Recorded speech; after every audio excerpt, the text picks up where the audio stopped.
Welcome back.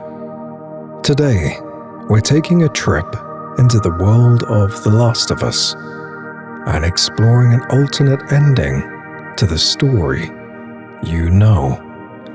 If you enjoy stories like this and you want more in the future, consider subscribing and tapping the bell to be notified when new stories go live every single week. For now, lay back, relax, and enjoy the story. The silence in Jackson was a different kind. It wasn't the dead quiet of a city long abandoned, thick with spores and the ghosts of the fallen. It was a living silence, woven from the unspoken things, the truths left to fester in the thin mountain air. 5 years had passed since Salt Lake City. 5 years since the lie had taken root between them. Joel was older now. The gray in his hair and his beard had staked its claim. The lines around his eyes were carved deeper, not from laughter but from a constant, weary vigilance. He still patrolled, his hands still steady on his rifle, his instincts as sharp as broken glass. He moved through the bustling streets of their settlement, a respected figure, a pillar of the small, defiant world.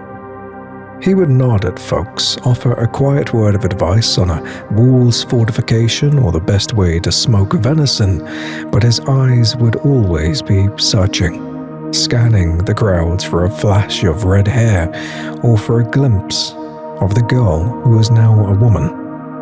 The woman who was the keeper of his heart and his greatest sin. Ellie had grown into the harshness of their world.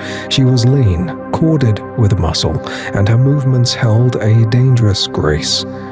The fire in her, the one that had once been a beacon of defiance and wit, had banked into a low, simmering coal of anger. She knew the truth. She had gone back a few years after they settled in Jackson, pulling the phantom limb of her immunity, the nagging question of what it was all for. A crumbling medical journal found in the ruins of the hospital, a lone doctor's panicked final entry had all been laid bare. The cure had been real, and Joel had taken it from the world, and he had taken that choice from her. Their life became a carefully choreographed dance of avoidance. They'd eat at the same mess hall, their tables separated by a chasm of unspoken words. He would watch her, a hollow ache in his chest, as she laughed with Dina, her new light. She would feel his gaze, a weight on her skin, and her laughter would die in her throat. The joy soured by the bitterness of his betrayal. He tried in his own clumsy way to bridge the gap. He left a newly carved wooden figurine of a giraffe by her door, a desperate echo of a gentler time. The next day he found it in the camp's burn pile, its small wooden body blackened and charred. The message was clear. Some things once burned could never be remade. The sorrow was a quiet rot, eating away at the foundations of what they had built. It was the way that Joel would flinch when he heard her name, the way that Ellie's hand would clench into a fist when she saw him across the square. They were two halves of a whole, orbiting each other in a cold, silent space. The gravity of their shared past, the only thing keeping them from spinning off into the darkness alone. Then, the outside world, as it always did, came crashing in. It started with a scouting party that didn't return, and then another. Maria sent out a larger group led by Tommy and a grim-faced Joel. They found what was left of them a few miles east in a grotesque arrangement. This wasn't the work of the infected, nor the chaotic violence of common raiders. It was methodical. A warning. The perpetrators were the remnants of a military quarantine zone from Idaho, one that had collapsed under the twin pressures of starvation and a fungal bloom that had turned a third of their population into shrieking, running plague. They were disciplined, desperate, and they saw Jackson not as a community but as a stockpile of resources. They called themselves the Inheritors, believing it was their right to take from those who had what they lost. The first attack came at dawn, a mortar shell, a sound few had heard since the early days of the outbreak, arced over the wall and detonated into the town square. The explosion ripped through the morning calm, shattering the fragile peace Jackson had fought so hard to build. The violence had returned, loud and indiscriminate, to remind them that in this world, silence was a luxury, and peace was only ever a breath between screams. The siege was a symphony of chaos. The Inheritors were relentless, their attacks a brutal, grinding assault on Jackson's defenses. They used the infected as tools, driving herds of them towards the walls with gunfire and explosives, creating a living, battering ram of teeth and claws. The days bled into a blur of watch shifts and firefights, the nights lit by the orange glow of burning buildings and the green traces of automatic weapons. In the crucible of combat, the chasm between Joel and Ellie was forcibly closed. They found themselves fighting back to back on the western wall, the old familiar rhythm of their partnership reasserting itself not through words but through action. He'd call out a target, and her arrow would find it before he'd finished the sentence. She'd be pinned down and he'd lay a curtain of suppressing fire, his rifle buckling against his shoulder, a steady, dependable presence in the storm of bullets and death. The violence stripped away the pretense, the layers of anger and hurt, leaving only the raw, primal instinct to protect. During a fierce push on the main gate, a hulking inheritor armed with a sledgehammer broke through their line. He swatted Tommy aside like a fly and charged, his eyes fixed on Ellie as she struggled to reload her shotgun. There was no time to think. Joel threw himself in the path of the charge, his body absorbing the crushing impact. The world dissolved into a universe of pain as the sledgehammer slammed into his side, the sound of his own ribs cracking and a sickening counterpoint to the roar of the battle.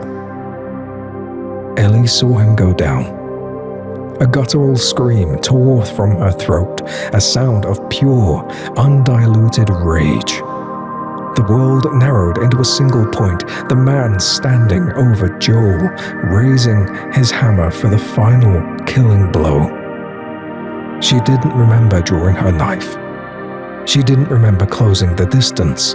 She was just there, a whirlwind of vengeance and fury, plunging her blade into the man's throat again and again and again. Long after he collapsed. Long after the life had drained from his eyes. She fell to her knees beside Joel, her hands hovering over his broken body, slick with the blood of two men. His breath was coming in ragged, shallow gasps, his eyes clouded with pain, but they still found hers. The lie, the anger, the years of silence, it all evaporated in that one desperate moment. And all that was left was the terrifying, immediate possibility of loss. He had thrown himself in front of death for her again. The battle for Jackson raged for 2 more days, but for Ellie, the only battle that mattered was the one she fought in the infirmary with Joel. She refused to leave his side, cleaning his wounds, whispering to him in the dark. Her voice thick with all the things that she couldn't say. She held his hand, the same hand that had pulled her from the water, the same hand that had held a gun to a surgeon's head for her sake. It was a killer's hand, a savior's hand, her father's hand. The thaw came not with a conversation, but with a single tear-soaked admission whispered into the quiet of the medical tent. She told him that she was angry. She told him that she was hurt. And then, her voice breaking, she told him not to leave her. Jackson held. The inheritors, broken and overextended, were finally repelled, their remnants scattered to the unforgiving wilderness. Their victory was a somber one, though, paid for with the lives of friends and neighbors. The town was scarred, pockmarked by explosions and stained with loss, but it stood. The community, bound by shared trauma and a fierce will to survive, began the slow, arduous process of rebuilding. And Joel recovered. His body, though older, was stubborn, and with Ellie's constant care, he slowly regained his strength. The sledgehammer had left its mark. He walked with a permanent limp, and his breath would skip on cold days. But he was alive. The near loss had been a brutal, necessary catalyst for the two. The quiet rot between them was gone, scorched away by the cleansing fire of violence and fear. They didn't have to talk about the lie, not directly. There was no grand, cathartic confession. There didn't need to be. Instead, they found their way back to each other in small, quiet moments. He taught her how to play a new song on the guitar. His calloused fingers guided hers on the frets. She would sit with him on the porch in the evenings, watching the sun dip below the mountains. The silence between them now was comfortable, full of unspoken understanding. She finally understood the impossible choice he had made. She couldn't forgive the lie, not completely, but she could forgive the love that had driven it. And she learned that that was enough. In the years that followed, a fragile peace settled over their lives. Ellie found a purpose, not in a cure, but in the community. She became the leader of the patrols, her skills and immunity making her a legend among the younger generation. She and Dina had built a life together, their small farmhouse a bastion of warmth and laughter. And Joel got to watch it all. A quiet pride in his eyes became apparent. He became a grandfather in all but blood to Ellie and Dina's son, JJ, telling the boy stories of a world before the fall, a world of superheroes and space travel. Somewhere out in the fractured remains of America, a woman named Abby continued her search. She followed whispers and rumors, a ghost haunted by the face she had never seen, fueled by a righteous fire that was slowly consuming her from the inside out. She found only dead ends and fading trails, though. The man she hunted had become a myth, a ghost in a fortified town in the mountains, forever out of her reach. The vengeance became a cold, hollow thing, an obsession that robbed her of her future, leaving her to wander a world that had no place for her. Time, in the end, was the one enemy that Joel couldn't fight. It came for him not with a bang, but with a slow, gentle fade. His heart, which had endured so much, simply grew tired. He died one spring morning in his sleep, in a warm bed with the sun streaming through the window. Ellie was with him, holding his hand. He was in his late 70s, an impossible age in a world where most didn't see 30.